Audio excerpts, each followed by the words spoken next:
From Hollywood, California, the Comedy Theater, the only radio program that brings you every week the greatest stars in the greatest comedies. Tonight's play, the Broadway hit Room Service, starring Jack Oakey and Stuart Irwin, with Donald McBride and Cara Williams.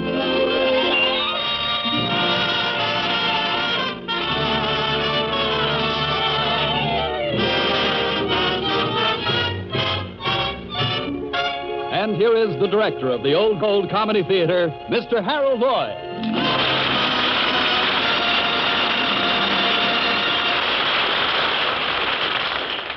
Good evening, ladies and gentlemen. Tonight, Room Service. Jack Oakey, Jack Oakey, Mr. Jack Oakey. I'm Jack Oakey. Mr. Lloyd wants to talk with you. Yes, Jack, I want you to play Gordon Miller, the famous New York producer. Stu Irwin, Mr. Stuart Irwin.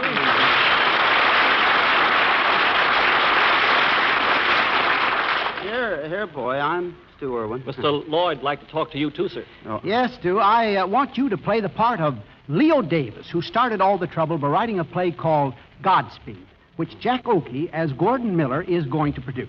Paging Harold Lloyd.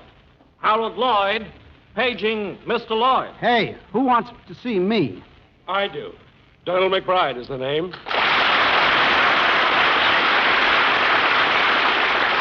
This is Cara Williams. How do you do?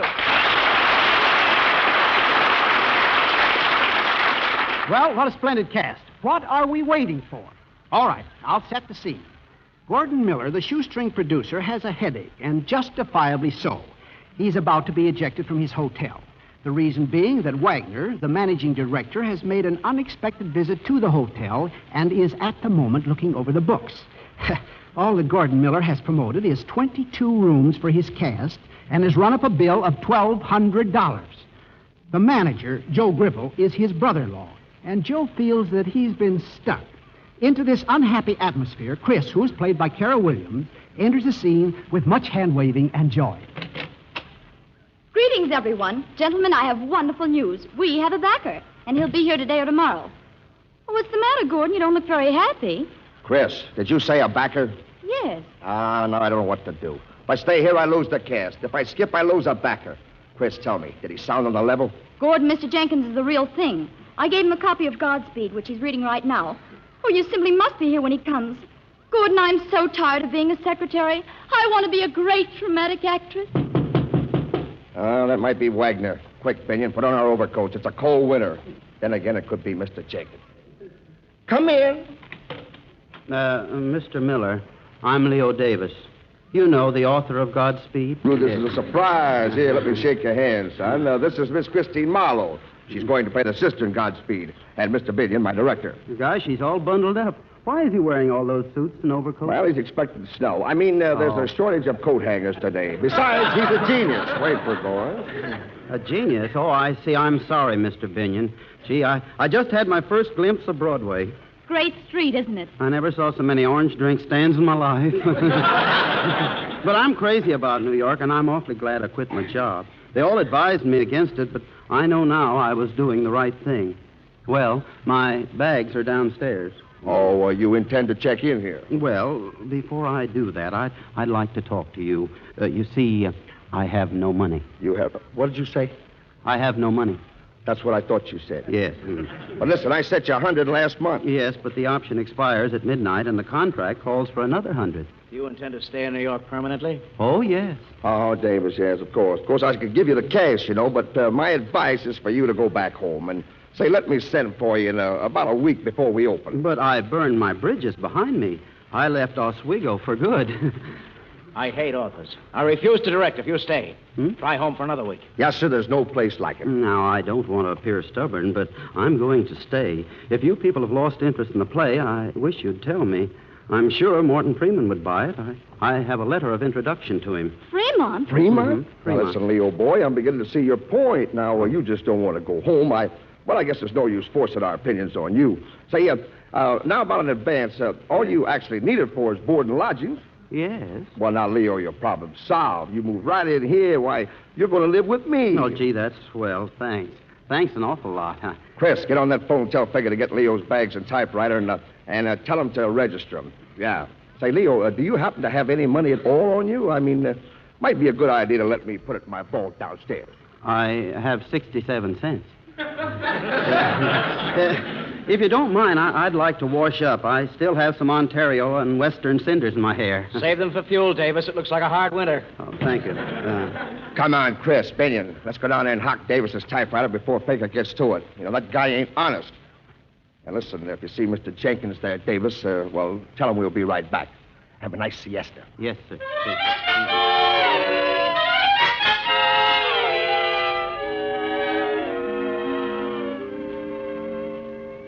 Well, Mr. Jenkins, I'm glad to see that you're a man of taste and discrimination. Mr. Jenkins, I'm certainly glad to know you. I never met an angel before. Well, Mr. Miller, you sold me. I repeat, it's not my money that I'm investing. I'm the agent for a very wealthy man who prefers to remain anonymous. However, he is willing to invest, say, $15,000. Say that again. $15,000. Beautiful English. Yes. You mean that you have all the money in cash with you? Oh, no, I haven't. But, Mr. Miller, if you'll have the papers ready, I'll sign them and pass the check, shall we say, at 1 o'clock tomorrow? Shall we? Yes. You'll make everything out in my name. Simon Jenkins. Gee, thanks, Mr. Jenkins. Boy, we sure needed it. Mr. Jenkins, shall I call at your office? Oh, no. I prefer closing the deal here. Remember, Mr. Miller, there's to be no publicity. You can easily understand my client's position. Hello. Joe? Listen, Joe, I made it. 15 grand. I'll get the check tomorrow at 1 o'clock. Binion, Baker, come in here quick. Yeah? We've got work to do. You understand? One of us has got to get sick around here, else we'll be liable to kicked out pronto. That's right. They can't kick a sick man out. It's against the hotel law. Oh, doggone, I'm sorry I can't oblige you. I don't live here anymore. And Wagner threw me out, too. Well, it's a cinch I can't play sick. I got to go out, draw up the paper, see the lawyers. Leo, what's the matter with you? You look pale. Do I? I mean, I do? Start undressing them, boys. Hey, now, what are you trying to do? Listen, you got to play sick or we lose the room. Oh, no, I'm in good health. No, you've got a contagious disease. The measles. I had the measles. Well, it's a relapse. I'll make the spots on him with iodine. Huh? No. It'll save the play. It's unhealthy to be healthy at a time like this. No, now, please, not so fast. There's a zipper, you know. That's the first time I've ever seen a zipper on a vest. Yes. No time to lose. I'll start painting them now. No, can't I have my disease with my clothes on? No. Wagner may walk in here and catch you with your pants on. Go on, get on them covers in the bed. Baker, what are those dots supposed to be? Measles. Well, make them larger. They look like freckles. You're driving me crazy. You put the ice bag on my head. It's giving me chills. My head is swimming. Hooray, he's delirious. Huh? Hold the stuff. Hold still. Hold still. I want to put some powder on your face. There. Looks like a sick ghost. I don't feel so good. That's the spirit, Leo. I knew you'd come through for me. Gordon, do something. Wagner's on his way up here to throw you out. He's charging me with your bill. Hey, what happened? What's the matter with Davis? He wrote the play.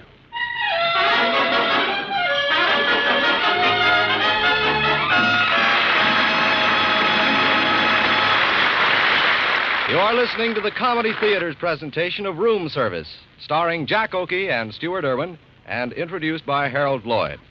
We'll return to our play in just a moment.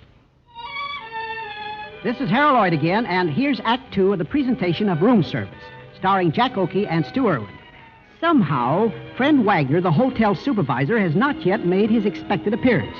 Meanwhile, Gordon, Leo, Faker, and Binion have spent a sleepless night crammed in the same bed. Now, it's the following day, and away past lunchtime. The boys are looking at each other hungrily. I can't stand it anymore. If I don't eat soon, I'll collapse. Now, take it easy, kid. We're all in the same boat. The play is the thing, and Jenkins will be here any minute with the check. I wonder what's keeping Wagner. Don't mention that guy's name again. Hey, Binion, maybe we can hock that moose head you got in my closet. Forget it, Gordon. I shot him with my own hands. I ate him up to the neck, but I refused to part with the rest of him. If I could only get my 2 hours out of Huck, I'd huck him again. I see spots before my eyes. So do I, only mine are beginning to look like hamburgers. If you see one with onions in there, save it for me. Yes. Wait a minute, I got an idea. Wait a minute. Hand me that phone, Faker. Who's got the strength? Huh? Hello. Give me room service. Hello, this is Dr. Glass. It's in the house physician, yeah. The patient in room 920 is very ill. He must have food immediately. Yeah, he's just developed a tapeworm. Now we have 2 mouths to feed. Yes, of course, this is Dr. Glass. But it's a matter of life and death. Mr. Davis is violently ill. I tell you, it's from hunger. Oh, I see. What'd he say? He said the tapeworm will have to come down and register. Get in bed quick, Leo. Huh? That might be Wagner. Oh, yes. No, he wouldn't knock. Come in. How do you do, impresario? I am Sasha, the waiter from the Moscow Art Theater. I am a great actor. Read what the Russian critic Yakovlevich said about me. It's just like in America, 3.5 stars. Say, we might have a pond for Sasha here. Could you get us a meal out of the hotel, you think? You know, you could make a little mistake, and if you can, well, we have a terrific pot for you. Funny thing. I just left big order on service elevator. I got to deliver him to Mrs. McGregor upstairs, but I don't know. You see, I take a big chance. Such, it may lead to a Hollywood contract. Hollywood! Gentlemen, it is like music to my ears. What the mater in the hotel? Gregory Ratov, Akim Tamirov. Leonard Kinski. Betty Grable. Betty Grable! Betty Grable! Ah! 3 years I slave in the kitchen. I no got courage, but now I got courage. I do it. I get the food.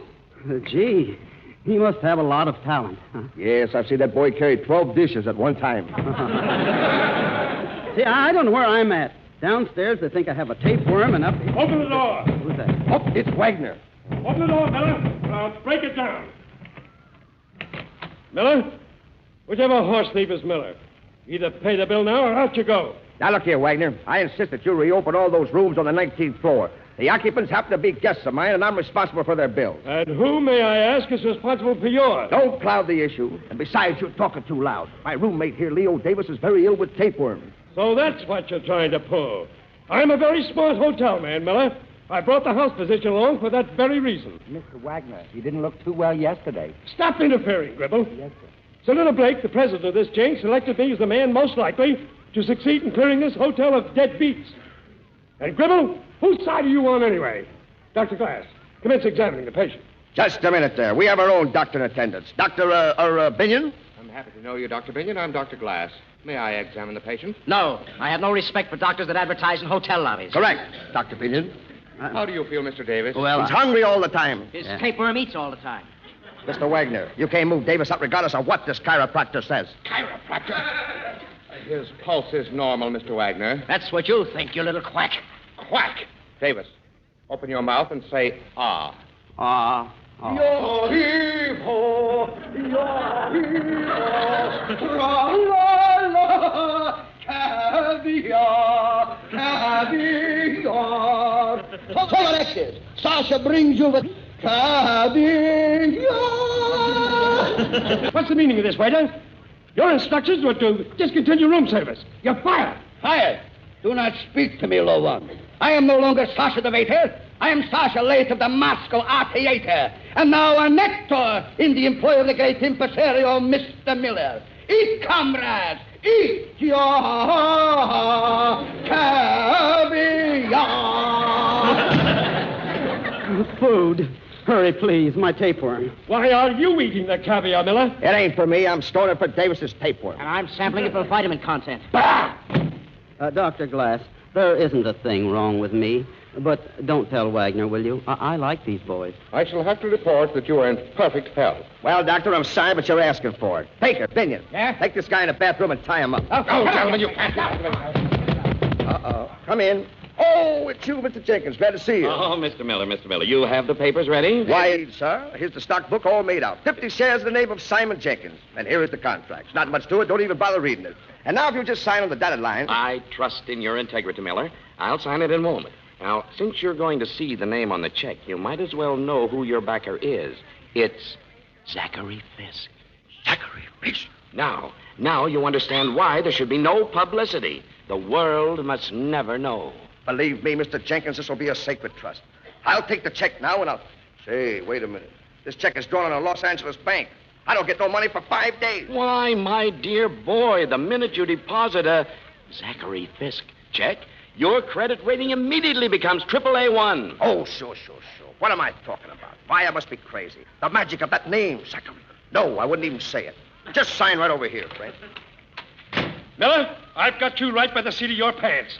And I'm not going to let you go till I toss you and that sick playwright right out in the street. Who is this man? He's my publicity agent. Publicity? Oh, I told you there was to be no publicity. Never mind publicity. I'm here for money or out you go. Now, wait a minute. Now, wait just a minute there. Let's be serious about this thing. Mr. Jenkins here represents one of our greatest financial geniuses in the country. Miller. I don't give a hoot who he represents.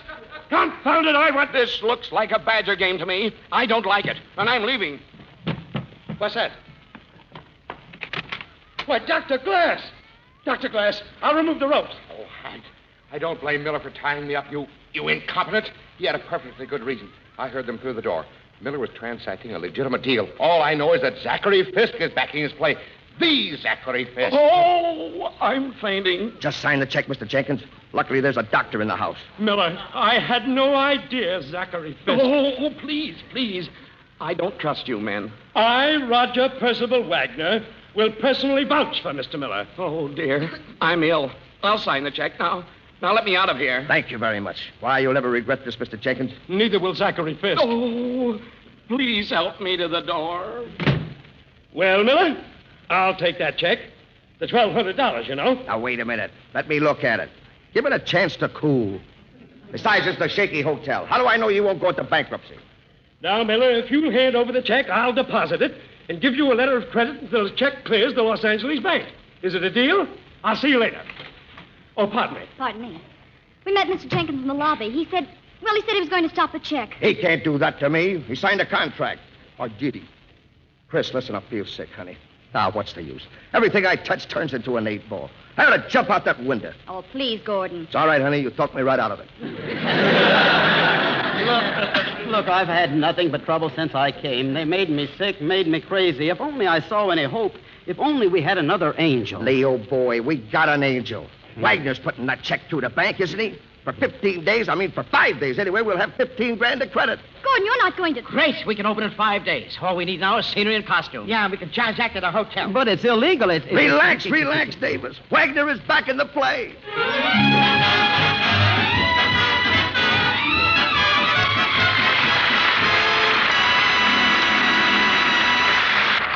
Yes, sir. Gordon Miller is staying true to form.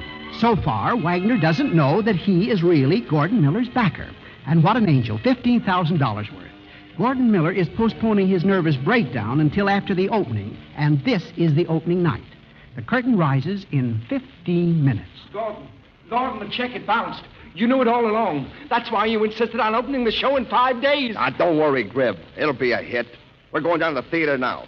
Tell me, has Wagner caught wise yet? If you don't think so, just try getting out of your room. There are 5 detectives outside the door. You're all going to jail. Jail? Oh, what's the use? I've got actors in the dressing room, scenery on the stage, an audience in the theater. I've got to sit here in a hotel room on opening night waiting to be arrested. I never thought I was going to be arrested for just writing a play. Now, if we only had some cash to bribe those cops. Maybe the hotel will advance some. Hey, I got an idea. Nah. You know, I once killed myself. What? That was my initiation into the fraternity. They made me do a make-believe suicide. I scared the chemistry professor. 8 minutes before curtain, fellas. Hey, Leo, that chemistry professor. Yes. Did he really believe you committed suicide? Oh, yes. He was ready to send for the ambulance. Ambulance? Mm-hmm. Oh. Listen, Leo. You're going to pretend that you drank a bottle of iodine, see? Oh, no. We'll have to rush you to the hospital. The cops will let us through. That's cooking with butter, Miller. And don't forget, Leo, you haven't 5 chemistry professors out there. Well, we'll make it look authentic. Leo, you go into the bathroom. We'll rush out in the hall screaming. They'll come in, dash to the bathroom. And they are dead as a herring. No, not dead. Just dying. The guy's got to be alive. That's what we're rushing him to the hospital for. Are you in great danger, Leo? And after you carry me out, we sneak into the theater and see the show. Exactly. You wouldn't think I came from Oswego 5 days ago, would you? Wait a minute. You count up to 50 before you start dying, see? Oh, yeah. I'll go out and start arguing with the dicks. Then fake and Pillion come flying out yelling bloody murder. Yeah. The author's just swallowed a bottle of iodine. Now, are you ready? Uh-huh. Here goes. Uh-oh. Greetings, Miller. So you thought you could fool this cookie, eh?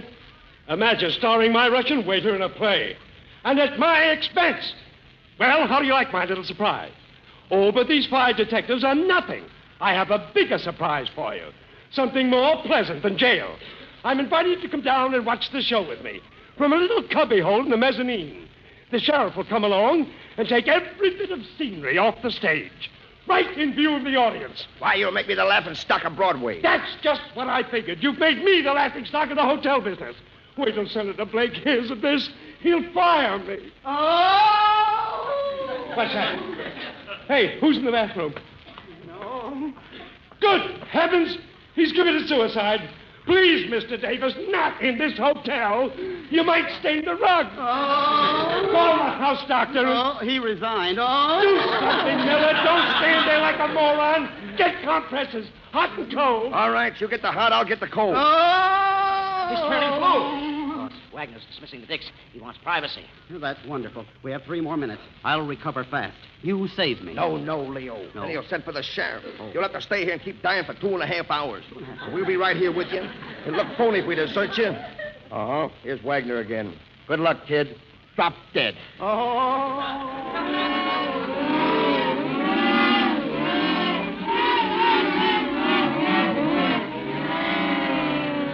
Play's almost over, Leo. Leo, boy, fight! Fight! Don't be sacrilegious. Have a bit of respect. To think, Miller, 2 hours ago we were tearing each other's throats, and now, well, it takes a thing like this to make you realize. Oh. Goodbye, Mr. Miller. You killed me, Mr. Wagner. He's gone. Good night, sweet prince. Good Lord, what kept you people all through the play? I was terrific. What's the trouble? Now, don't get panicky, Chris, dear. Leo's gone. I can see him looking up at me with those baby blue eyes and asking, how did the show go? Yes, Gordon, I know how much you love that boy. You would have told him terrific. And the Russian waiter is another Catherine Cornell. You mean I'm a successful author? Yippee! Uh-oh, he's alive. Now see what you've done, Wagner. This is all your fault. You had us convinced he was dead. We ought to sue you for this. Why, we was going to bury him. But I... Confound it, Miller. This is the last trick you'll ever pull on me. I'm going to stop that show right now. Here is Mr. Wagner, Senator Blake. Senator, I had nothing to do with it. It was all Gribble's idea. Miller here, the producer's his brother-in-law. They concocted the whole thing between them. Well, if this show is going to be in my theater... Don't worry, Senator. It won't be there long. What are you talking about, Wagner? I saw the show. It'll be there for 2 years, if I'm any judge. Oh, by the way, Miller, I have a friend who has a girlfriend. Oh, I catch on, Senator. Leo, write her apart. Right away. Just imagine, only 5 days from Oswego. I like you, Wagner. You gave all the credit to Gribble, and that's downright modesty. Imagine starring one of my waiters. Wagner, you deserve to be rewarded. You're my new vice president. Mm-hmm. See what I did for you, Wagner? You never can tell. This may be the first hotel to win the Pulitzer Prize.